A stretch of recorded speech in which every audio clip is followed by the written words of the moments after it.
DOJ wala pang natatanggap na anumang extradition request ng Amerika para kay Kibuloy. RH19 na Nolasco, ibalita mo yan, Tina. Hindi pa natatanggap ng Department of Justice ang opisyal na dokumento mula sa Estados Unidos kaugnay ng formal na hiling para sa extradition ni Kingdom of Jesus Christ o KOJC founder Pastor Apollo Kibuloy.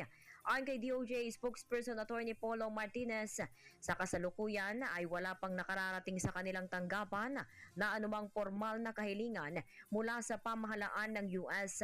Paliwanag ni Martinez, sa ilalim ng Philippine-US Extradition Treaty at ng mga kaugnay na batas, ang Department of Foreign Affairs o DFA ang siyang unang nakatatanggap at nagisilbing primary point of contact para sa mga ganitong uri ng usapin. Ito si RH19 na Nolasco para sa DZRH, una sa Pilipinas, una sa Pilipino.